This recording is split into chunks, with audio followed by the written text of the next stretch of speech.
الله أكبر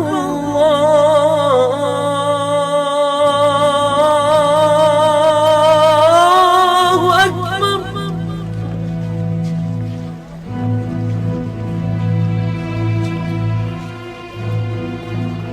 الله أكبر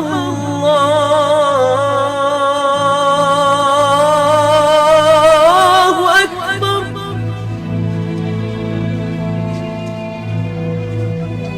أشهد أن لا إله إلا الله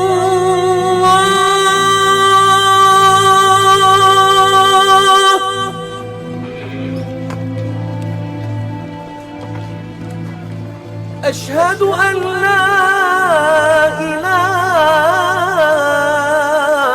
إلا الله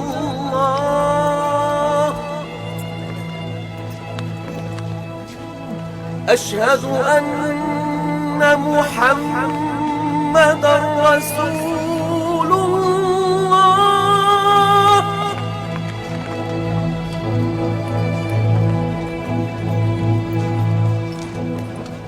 أشهد أن محمدًا رسول الله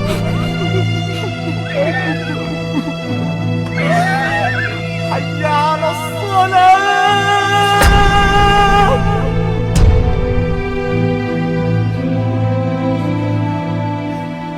حي على الصلاة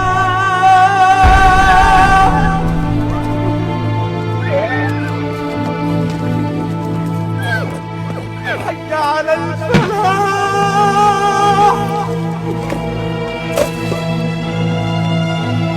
حي على الفلاح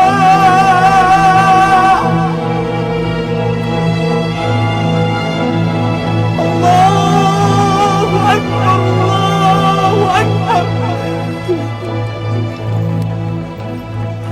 لا إله إلا الله من كان يعبد محمدا فإن محمدا قد مات، ومن يعبد الله فإن الله حي لا يموت. هون عليك يا بلال، هون عليك. ونعم الرفيق الأعلى صاحبا للرسول يا بلال. فارقنا الحبيب يا أسامة، فارقنا الحبيب يا أسامة. هيا إلى الصلاة يا بلال، هيا إلى الصلاة. هي وصية رسول الله صلى الله عليه وسلم إلى يوم القيامة. هيا.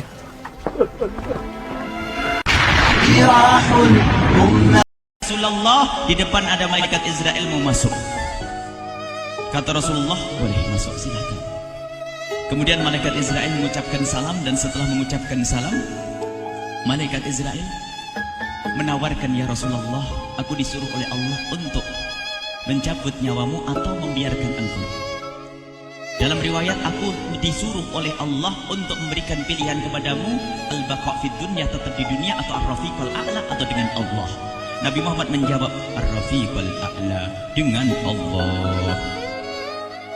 Kemudian setelah itu Nabi Muhammad berdoa agar umatnya selamat. Setelah ada jaminan umatnya selamat, malaikat Israel, sudahlah, cabut nyawaku kalau memang sudah waktuku.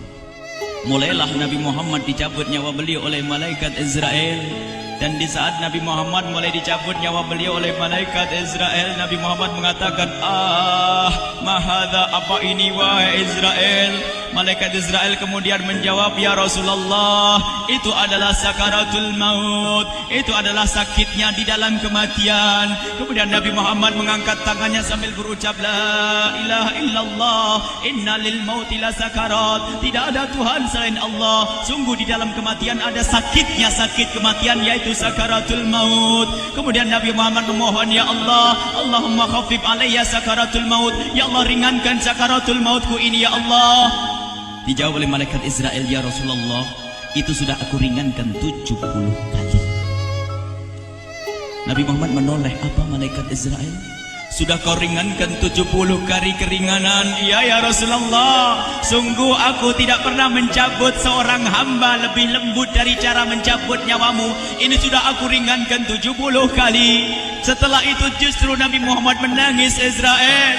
70 kali rasanya masih sakit. Iya ya Rasulullah, memang itu sakaratul maut. Lalu bagaimana engkau mencabut umatku wahai Israel? Allah, yang diingat siapa? Umat. Kalau engkau mencabutku dengan ringan seperti ini masih sakit, bagaimana engkau mencabut umatku ya Israel? Dijawab oleh malaikat Israel, umatmu manusia biasa, ya aku cabut. Ya Rasulullah, begitu saja. Ya sudah, begitu habis. Nabi Muhammad menangis. Tiba-tiba Nabi Muhammad mengangkat tangan dan memohon kepada Allah. Allah, Allah, inna lil mauti la syakarat, la ilaha illallah, inna lil mauti la sakarat. Sungguh di dalam kematian ada sakaratul maut. Allahumma khaffif ala ummati sakarat maut. Ya Allah, ringankan dari umatku sakaratul maut. Wa thaqqil alayya, dan bebankan kepadaku. Sampai tidak sadar doanya Nabi Muhammad seperti itu. Thaqqil alayya itu doa cinta. Seorang ibu yang pernah punya anak, tuh lihat kalau doa Rasulullah ini masih diragukan.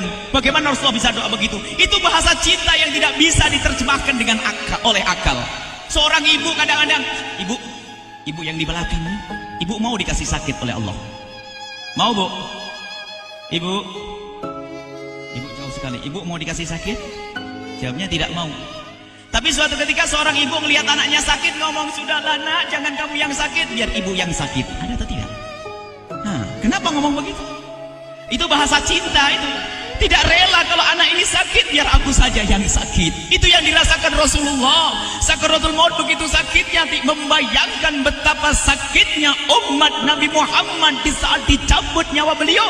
Maka Rasulullah mengatakan, ya Allah, ringankan sakaratul maut dari umatku, bebankan kepadaku saja ya Allah. Wala sawfa yu'tika fatarda. Permintaan Nabi Muhammad tidak ditolak oleh Allah, dikabul dan dikabul wahai Muhammad. Sallu ala Nabi Muhammad. Dan benar, sakaratul maut kita ditahan oleh Rasulullah, ditanggung oleh Rasulullah, sehingga digambarkan oleh Imam Bukhari di saat Nabi Muhammad dicabut nyawa beliau. Siti Aisyah yang ada di situ, Rasulullah berada di pangkuan Siti Aisyah, yang saat itu Siti Aisyah melihat keringat dingin keluar dari kening Rasulullah. Siti Aisyah tidak pernah melihat keringat keluar seperti itu. Bahkan di saat dipegang kepala Rasulullah, panasnya melebihi dari panasnya orang biasa. Setiap kali ada kain dicelupkan di air, ditempelkan di kening Rasulullah, langsung mengering. Saat itu Nabi Muhammad mengucapkan kalimat la ilaha illallah innal lil mauti la sakarat. Kemudian Nabi Muhammad berpesan dengan banyak pesan, dan di antara pesan Rasulullah adalah akri minni ala ummati salam, akri minni salam ala ummati wa ala man ittaba'ani wa ala man tabi'ani min ila yaumil qiyamati. Aku titip salam kepada umatku dan orang yang mengikutiku sampai hari kiamat. Sadari salam Rasulullah. Sebelum meninggal masih ingat titip salam. Salam kepada siapa? Bukan salam kepada siapa-siapa, tapi salam kepada kita. Maka mari kita mengucapkan salam kepada Rasulullah, karena Rasulullah sudah salam duluan kepada kita. Mari kita sejenak bersalam kepada Rasulullah dan hadirkan Rasulullah ada di mata kita dan di hati kita. Mari kita bersama-sama mengucapkan salam. Assalamualaikum ya Rasulullah. Assalamualaikum ya Rasulullah. Assalamualaikum ya Habiballah. Assalamualaikum ya Nabi Allah. Rasulullah mengucapkan salam untuk kita. Dan di saat itu Rasulullah keringat dingin keluar, maka oleh Siti Aisyah diusap.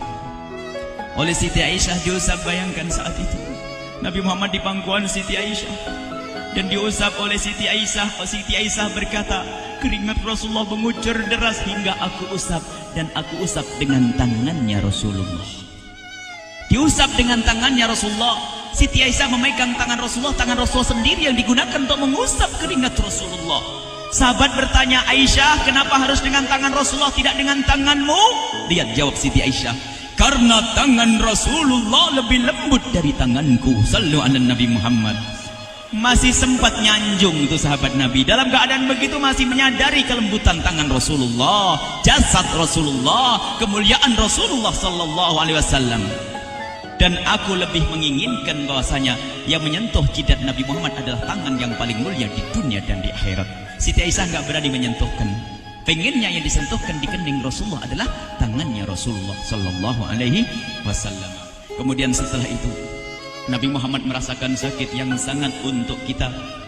Kemudian Nabi Muhammad mengangkat tangan tinggi-tinggi mengucapkan la ilaha illallah inna lil mauti lasakarat. Tiba-tiba tangan itu semakin turun dan ditangkap oleh Siti Aisyah. Dan di saat tangan itu jatuh di tangan Siti Aisyah, kemudian tiba-tiba paha Siti Aisyah merasakan berat kepala suci Rasulullah. Dan saat itu Siti Aisyah sadar bahwasanya Rasulullah sudah kembali kepada Allah Subhanahu wa taala. Sallu ala Nabi Muhammad. Siti Aisyah bingung di saat melihat seperti itu. Ditaruh pelan-pelan wajah Rasulullah sambil menangis lalu berkata, Rasulullah sudah meninggal. Para sahabat Nabi pada bingung. Sayyidina Ali tiba-tiba terduduk, nggak bisa berdiri. Sayyidina Uthman nggak bisa ngomong. Ada orang Sayyidina Zaid berkata, aku baru melihat Rasulullah. Setelah ini aku tidak mau melihat lagi selain Rasulullah. Ya Allah, butakan mataku. Aku tidak ingin aku kotori mataku dengan selain Rasulullah. Dan dibutakan oleh Allah. Bermacam-macam kejadian saat itu. Madinah heboh, luar biasa dengan meninggalnya Rasulullah sallallahu alaihi wasallam. Dan sungguh meninggalnya Nabi Muhammad adalah menghidupkan hati yang mati kalau orang faham. Tiba-tiba Sayyidina Abu Bakar datang. Setelah Sayyidina Umar mengatakan, siapa yang mengatakan Muhammad meninggal akan aku penggal lehernya. Jangan seperti orang-orang Nabi Muhammad sekarang lagi pergi seperti waktu Musa pergi kepada Tuhannya, kepada Allah, nanti akan kembali kepada kita. Muhammad belum meninggal. Ini adalah karena kecintaan Sayyidina Umar bin Khattab, tidak ingin Nabi Muhammad pergi. Tiba-tiba datang Sayyidina Abu Bakar As-Siddiq lalu masuk ke kamarnya Rasulullah, lalu masuk kepada Rasulullah, kemudian mengecup kening Rasulullah. Dan Sayyidina Abu Bakar berkata, ya Rasulullah, tibta hayyan wa mayyita. Ya Rasulullah, engkau tetap harum dalam keadaan hidup dan harum setelah meninggal dunia. Sallu ala Nabi Muhammad. Hingga sampai setelah hari besoknya meninggal Rasulullah, Senin sore, Selasa malam, Rabu dikubur Rasulullah sallallahu alaihi wasallam. Setelah dikubur, Sayyidat Fatimah bertanya kepada Sayyidina Abdullah ibn Abbas, Sayyidina Anas, wahai Anas, hai Anas, sambil menangis Sayyidat Fatimah Zahra, hai Anas, bagaimana engkau tega? Atabat anfusukum an tahtu ra'sa Rasulillah. Apakah engkau rela menaburkan debu di atas kepala Rasulullah? Sayyidina Anas menangis kaget, ya wahai binta Rasulillah, kalau kami tidak dilupakan oleh Allah, niscaya tidak ada yang bisa mengubur Rasulullah. Jadi saat itu dilupakan oleh Allah, sehingga mereka tidak menyadari melakukan itu semua. Kalau mereka sadar, tidak akan bisa mengubur Rasulullah sallallahu alaihi wasallam. Ini yang diungkapkan oleh Sayyidina Anas. Kalau seandainya kami tidak dilupakan oleh Allah, niscaya kami tidak akan mampu mengubur Rasulullah sallallahu alaihi wasallam. Kami yang hadir di sini, ya Allah, ingin senantiasa hadir di hati kami kekasih-Mu Nabi Muhammad. Maka kami mohon, ya Allah, jadikan kekasih-Mu Nabi Muhammad yang akan, ya Allah, yang akan mendampingi kami kelak saat Kau cabut nyawa kami, seperti yang Kau wahyukan kepada kekasih-Mu Nabi Muhammad. Wa abshiru bil jannati, semua hamba yang beriman akan menyaksikan surga ya di saat dicabut nyawa mereka. Dan surga, di tempat surga itu yang paling mulia adalah Nabi Muhammad. Maka kami mohon, ya Allah, saat Kau cabut nyawa kami, ya Allah, hadirkan Nabi Muhammad di hati kami, ya Allah. Dan kami mohon, ya Allah, saat di alam barzah nanti, ya Allah, saat yang sangat mengerikan itu, ya Allah, kami mohon hadirkan kekasih-Mu Nabi Muhammad, sehingga kami tidak takut dan gentar lagi dengan malaikat mungkar nakir.